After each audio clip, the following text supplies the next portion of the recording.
That's why it's so great having like one of these bikes like this, is the fact that you can actually get out and fish like this whenever and then take the bike. Uh-oh, what do we got here?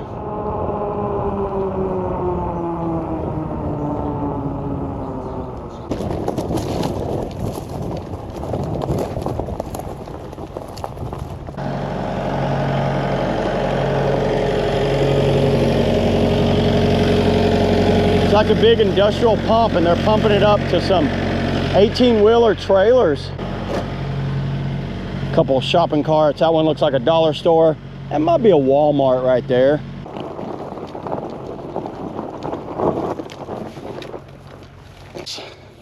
And I've got my full setup here. What I have here today for y'all is the WINDONE E2 moped style e-bike. So what this is kind of that mini moped style that's kind of like a hybrid between a moped and an e-bike. And I actually have a few of these bikes, and I've kind of became, you know, an expert almost on these moped style e-bikes. And what I'm going to do in this video is I'm going to start with the specs and go over the specs of this WINDONE, and then I'll start back here at the front tire, and then I'll just work my way back, and then I'll take it and I'll do a ride test, and then I'll come back here and give you my final thoughts of the WINDONE E2. So let me go ahead, get into the specs now. Okay, first off, starting here with the battery. So the battery on this is a 48 volt, 13 amp hour battery. That is a removable battery. You don't need this key to start it. This key right here actually removes the battery. This whole thing can come off and charge it. It has a little like indicator light down here that does work. And on the other side is a switch, on and off switches. Is very common on a lot of these moped styles. Then the charge port is stuck down in there. You know what? It's a little tough to get out, but it's easy to put on charge, and it usually takes around about 6 hours to get a complete charge. The claimed range that WINDONE gives is 46 miles, but like a lot of times, that's in ideal conditions with using pedal assist 1 and just kind of like taking it easy. But this guy right here, I usually get between 25 and 30 miles on one full charge battery. But remember, it's still a bicycle, so even if you don't have a battery, you still ride it as a bike with no problem. Okay, this has a hub driven 500 watt motor. It's a 48 volt 500 watt motor. Peak power out of this is, they're claiming up to 750 watts of peak power, but the top speed on this thing and throttle only, mine goes up to 20, and then on pedal assist I can easily, or using the pedals, I can get it up to 25. So that's pretty fair on the actual speed of this thing. This is up to a class 3 e-bike where it can go up to 28 miles per hour when you're giving it all you got, and actually you can adjust that in the settings. It's a very beefy frame. This frame is like really strong. It has a large bench seat on it, and rider height, remember this is a non-adjustable seat, so rider height is going to be from 5'6" to 6'7", which is a, you know, really tall guy if you're going to be on there, or girl if you're going to be 6'7" and be on this thing. There's overall specs and all that. Let me go ahead and start with the walkthrough, and then I'll start up here and just kind of work my way back of the components. So they're 20 by 4-inch tires, basic tread pattern on it, very strong tire. I like the feel of this tire on the pavement. I don't see any issues with that at all. So the brakes on this thing is 180 millimeter rotors with hydraulic disc brakes, which is really good because a bike this affordable with hydraulic disc brakes, these are very responsive brakes, very impressive. Plastic fender there, dual crown shock that seems to do its job. I don't see any issues with that at all.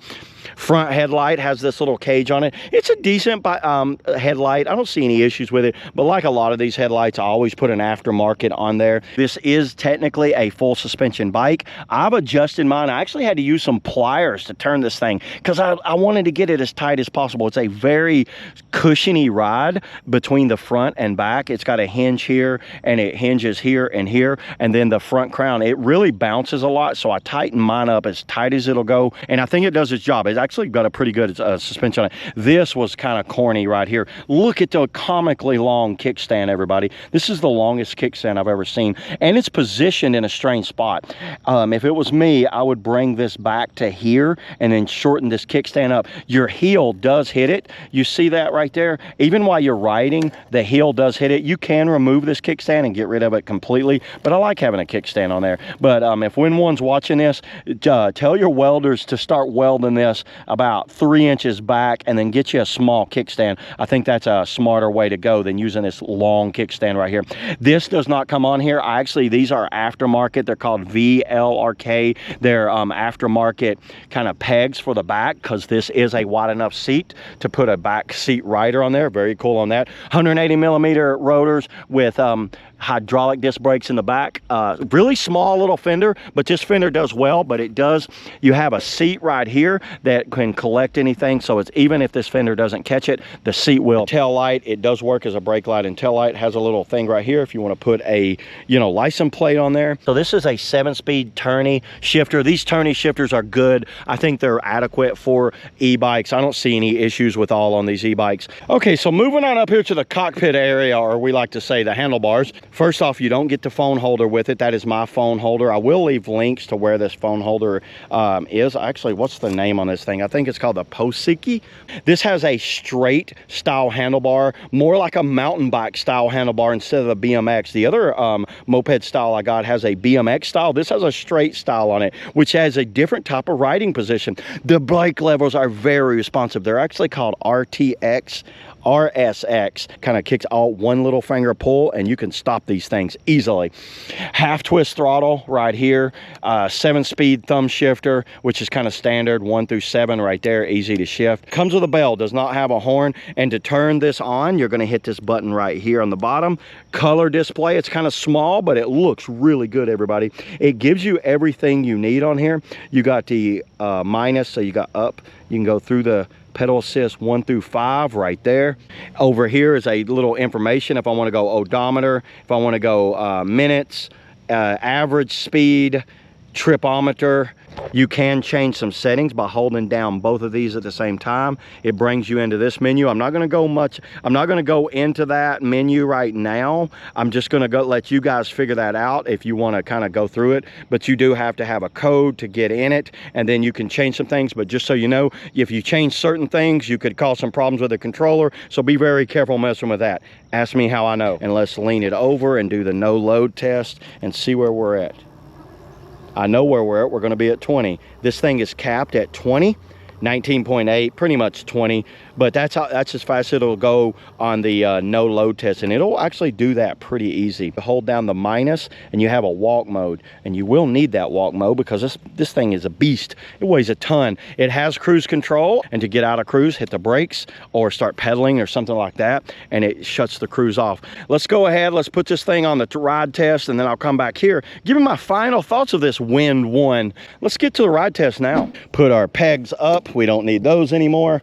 Put our speedometer on. You guys always ask me what this speedometer link is. It's actually a app called the Speedometer app. Now you can see when I'm kind of sitting on this how bouncy it is. First off, we'll put it in 0. So let's just use it as a normal bike. So this one you can actually use as a bike while it's on. I have another one where you can't do that. Let's go to gear 4 on these bikes, because my knees are very straight, so you don't get maximum torque, but I think it feels pretty good just like that.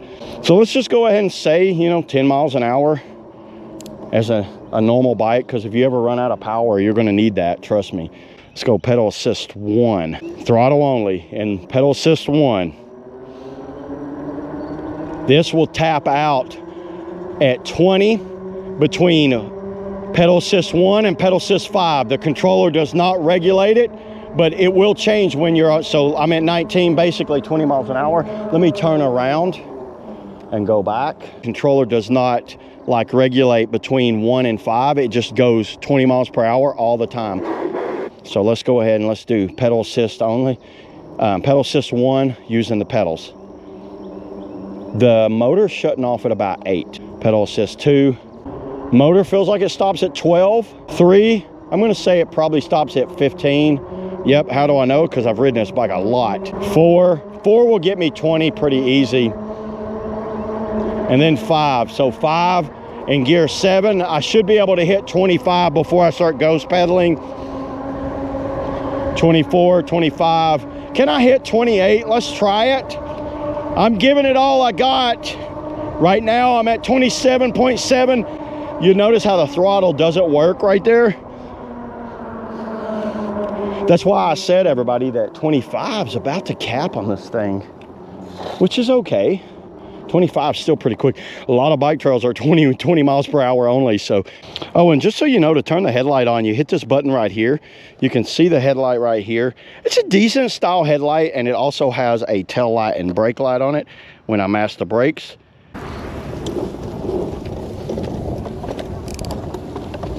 Pedal assist 5. This heel's actually pretty tough on a lot of e-bikes, and the Wind One seems to be doing it. Oh yeah, there'd be no way I could get up that without the pedal assist on. And like I said, the fact that I can ride a passenger and I'm up on it closer like this, I'm not leaned back. If that's your style, to me, it reminds me of a sport bike. I used to ride sport bikes a lot, so I'd be like this all the time, leaning over and kind of like going to town on that kind of stuff. And it's a decent little off-road machine. Now, it's very bouncy. And the front shock, like a lot of these dual crown, they're not very exorbitant. So let's try out right here.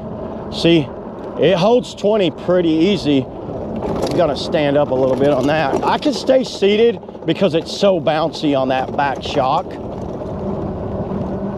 The geometry of that works really well, in my opinion. It's just such a crappy kickstand, everybody.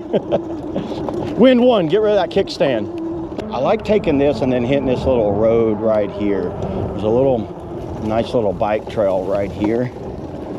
Let's see how we do through here. Okay, well, acceptable. Once again, very bouncy, everybody.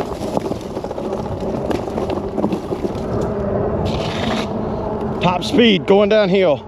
Schoolhouse Hill, how fast can we get this thing up to? I've not got throttle on.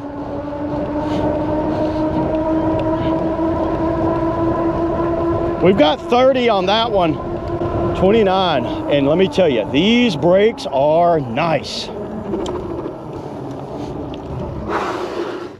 The turning radius is small because of this crown. Let's just do throttle only, pedal assist 5, uphill. For a 500 watt motor, that's pretty good. 17 miles an hour uphill from a complete stop on a 20% incline. Complete stop, can we do it? Can we get to the power line? Schoolhouse Hill, can we take it? Wow, okay. It's got enough power. 750 watt peak on this one. Let's get it up to its top speed, and then let's test these brakes truly and see how quickly, because I tell you, everybody, I like these brakes. I don't know, I probably went on a little too much. You get spoiled with hydraulic disc brakes. I am a foot dragger, by the way. I used to ride dirt bikes, so I kind of made it my, that's why I went and got these shoes, because I was tearing up my other shoes. Okay, 20 miles per hour, stopping right here. Probably 10 feet. Very good stopping. Considering the weight of this bike, that's impressive. I see why they put, you know, hydraulic disc brakes on here. Okay, there it was, everybody. Let me go back and give you my final thoughts of this little moped style e-bike. So let's do that now. I think this is a great entry-level e-bike that can kind of like cover all of the bases on any type of kind of medium off-road to on-trail type of riding. I think it does really well at that. Top speed, I was able to get it up to 25 with throttle. I can easily hold like 20 with no problem. Everything on it was very comfortable. It's a very bouncy ride. Just so you know, it's going to be very cushiony on its bounces. The heavier you are, the more that shock's going to absorb it. The lighter you are, the more you're going to bounce around. But I think it's kind of cool. It just has this cool kind of feeling. It's almost like wearing shoes with that big foam on the bottom where you kind of like have a soft. I don't see any issues with this bike at all. If anything, I wish it would go a little faster in the throttle, and I'd like to see a bigger cog in the front to maybe hit up to 28 or 30 miles per hour on its pedal assist. But it has a very comfortable ride. You're leaning over, holding on like that, so you're in more kind of like a sport bike mode. I think it'd be a great option for anyone one that's just looking for a good moped style e-bike that can kind of do it all. It's not going to be on par with one of the higher end ones, but I think for the price, this is a great option for 99% of the people out there. So yeah, I will leave links below on like my phone holder and some of the gear that I use in these videos, and a link to where you can pick up your own little moped style e-bike. And hey, if you've ridden one of these E2s, I'd like to get your opinion. Leave a comment below what you think of this bike, or you've ridden any of these moped style bikes and what your favorite one is, because I always like hearing what you guys have to say. So yeah, there it is, everybody. That's all I got on the WINDONE E2. See you all in the next video.